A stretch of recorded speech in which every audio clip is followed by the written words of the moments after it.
afternoon and happy Friday. It's Alyssa Quorum and Ken Shreve here with a look at the stock market today. And on today's show, we're going to be analyzing the charts of Microsoft, Akamai, and Chewy. But before we get to that, we begin with a look at the major indexes.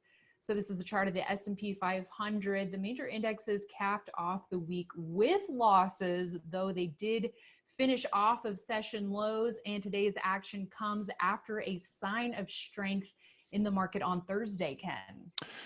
Yeah, so we did have a sign of strength by the S&P 500 on Thursday. It would have been nice to see some additional follow through today, but we did have a very weak jobs report before the open that kind of weighed on sentiment.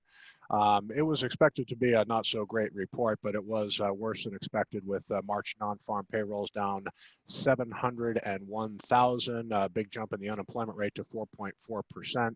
The market's looking for improvement in terms of the coronavirus spread, but new cases continue to be fairly large in the U.S., 25,000 today at last check, and that's on top of 30,000 new cases yesterday. So for now, we're still in a confirmed uptrend thanks to the S&P 500 sign of strength yesterday, but the action in growth stocks has been, suspect to say the least. Yeah, it has. And speaking of the jobs report, that data was from mid-month. So it's likely that the unemployment rate right now is much higher than that. So we'll just have to see how the news flow continues and how investors react. But in the meantime, we do want to take a look at a couple of stocks, starting off with Microsoft, which is one of our long-term leaders, and it is holding in a consolidation here, that relative strength line looking very strong.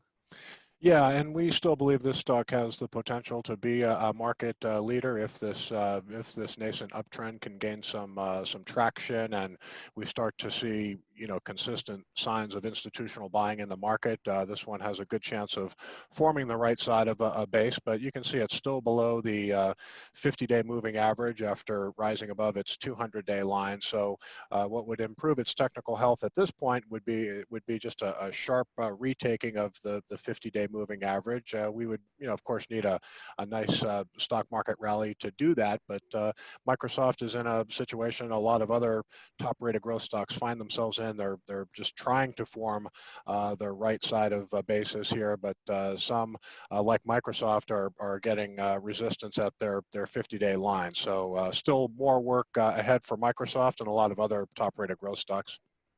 Yeah, and elsewhere, let's check in on Akamai Technologies.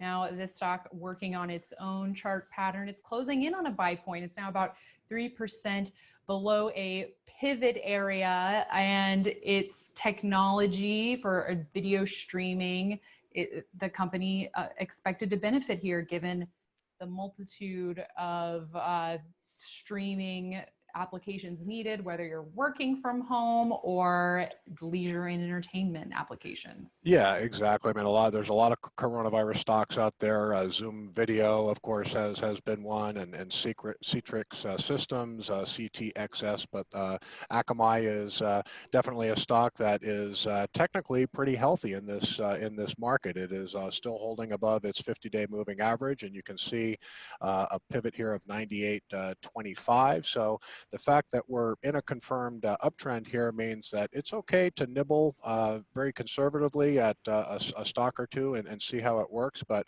definitely we still call Akamai a breakout candidate here as it approaches a 98.25 pivot.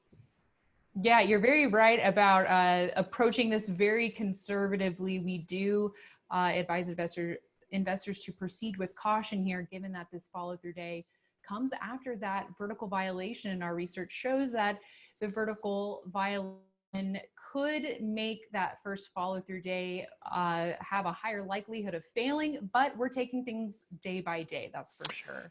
Yeah, no doubt about it. The other thing about Thursday's bullish session for the S&P 500 is it occurred on a day when U.S. crude oil futures were up 25% in one day. There's hope that Russia and Saudi Arabia are going to cut output to help stabilize oil prices, but so we'll see. But a lot of the biggest gainers in the S&P 500 Thursday were beaten down oil stocks. So really looking for new leadership at this point. It's not really in focus yet. That's probably going to take a little more time to play out.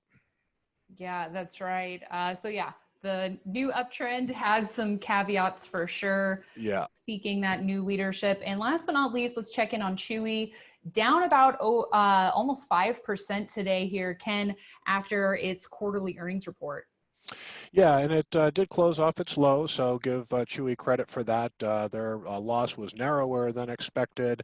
Sales growth has been decelerating in recent quarters, but sales in its latest quarter up 24% to 1.35 billion. So it's still showing pretty respectable top line growth. They're one of the leaders in as an online pet retailer, and what Chewy looks like to me is it's basically right now just retesting a prior buy area. So a lot of people looking at this one and see if it can hold above this 32 area.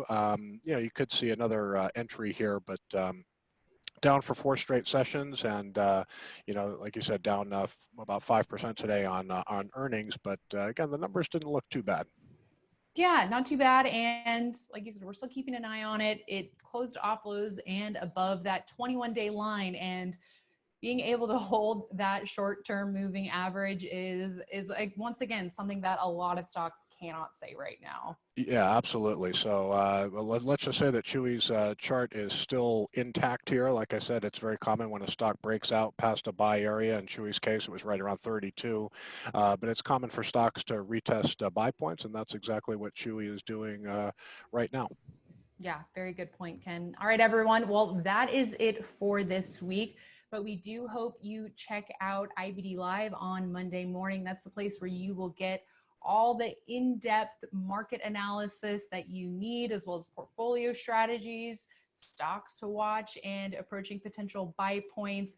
And you can check that out at investors.com/IBD Live if you have not already. What do you say, Ken? Well, I think it's a great part of the morning routine, and it was a great show this morning that you were on. But I think people are finding a lot of value for IBD Live. We go on the air about 10 minutes before the market open each day, and are on for a little more than an hour. So we're just keeping people abreast of emerging leadership in the market. We're letting people know what the nascent uptrend looks like. So there'll be a lot more market analysis coming next week as well.